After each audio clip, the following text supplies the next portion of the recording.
Audio book वांग्मय 35 समस्त विश्व को भारत के अजस्त्र अनुदान। चैप्टर 1 पार्ट 18 सांस्कृतिक एकता आज की महत्वपूर्ण आवश्यकता।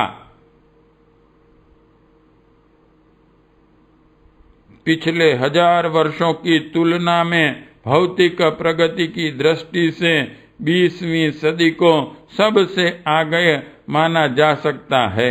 मात्र 2 सदियों की तुलना करने पर ही दोनों के बीच आसमान और धरती जितना अंतर दिखता है। प्रगति की गति अत्यंत तीव्र हुई है, जिसने अपने आधुनिकतम संचार यातायात साधनों द्वारा समस्त विश्व की मानव जाति को अत्यंत निकट ला रखा और खड़ा किया है। विश्व एक मुहल्ले में सिमटता जा रहा है। मिनटों में एक स्थान, एक देश की खबरें पूरे विश्व में फैल जाती हैं। संचार साधनों द्वारा एक स्थान पर बैठकर विश्व के किसी भी कोने से संपर्क साधना सुगम बन गया है। इस प्रगति क्रम में भौतिक विज्ञान के चमत्कारी योगदान की भूरी भूरी प्रशंसा करनी होगी, जिसके कारण विश्व की दूरी घटती जा रही है। संपर्क बढ़ने और दूरी पटने से एक स्थान, एक देश में घटने वाली घटनाओं, पनपने वाले विचारधाराओं को समस्त संसार में फैलते देरी नहीं लगती। परस्पर एक दूसरे के विचारों एवं गतिविधियों से सभी देश प्रभावित होते हैं। ऐसा संभव नहीं रहा कि एक देश की प्रगति अथवा अवनति दूसरे देश को प्रभावित न करें।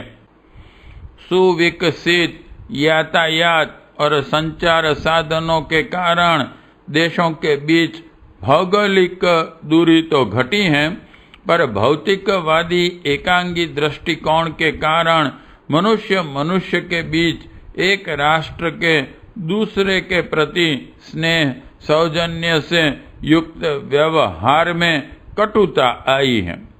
जहाँ संबंधों में प्रगाढ़ता दिखाई भी पड़ती है, उसमें वास्तविकता का कम, राजनैतिक स्वार्थों से प्रेरित तथ्यों का अधिक समावेश है।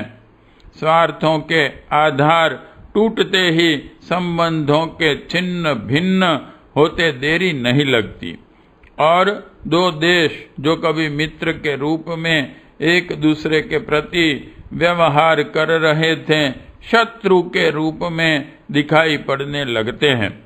संपन्न, समर्थ और शक्तिशाली राष्ट्र अपनी सामर्थ्य का उपयोग कमजोर और गरीब राष्ट्रों को दबाने और जैसे भी बने अपना हित साधने की नीति में पूरे जोर शोर से लगे हैं। इस संकीर्ण नीति के परिणाम स्वरूप अमीर और गरीब राष्ट्रों के बीच खाई पटने के स्थान पर निरंतर बढ़ती जा रही है। अंतरराष्ट्रीय क्षेत्रों में तनाव दिन प्रतिदिन बढ़ता ही जा रहा है। शीत युद्ध की यह स्थिति परमाणु युद्धों के रूप में कभी भी किसी भी क्षण फूट सकती है। बढ़ते हुए इन तनावों, विश्व की विस्फोटक बनती परिस्थितियों, समृद्ध और गरीब राष्ट्रों के बीच चौड़ी होती खाई को देखकर विश्व के मूर्धन्य विचारक मनीषी इस नतीजे पर पहुंचे हैं कि अब यह संभव नहीं रहा कि कोई भी संपन्न राष्ट्र चिरकाल तक दूसरे गरीब राष्ट्रों की उपेक्षा कर अपनी सुख शांति को अक्षुण्ण बनाए रह सके। पड़ोस में आग लगी हो, उसे बुझाने के लिए प्रयत्न न किया जाए तो देर सबेर वह अपने घर को भी पकड़ेगी और भस्मीभूत कर देगी। यह स्थिति समृद्ध और समर्थ राष्ट्रों के समकक्ष भी आ सकती है।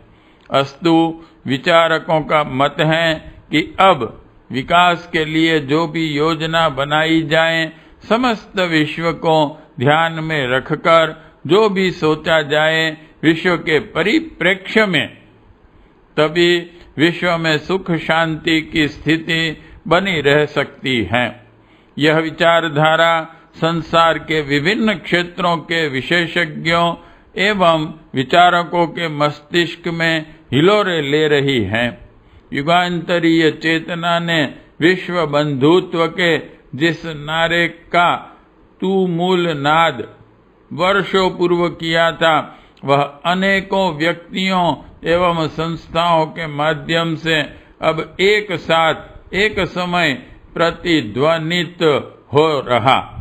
भारत ने युगों युगों से जो भूमिका देव संस्कृति के अधिष्ठाता के नाते निभाई है, वह पूरी करने का समय अब फिर आ गया।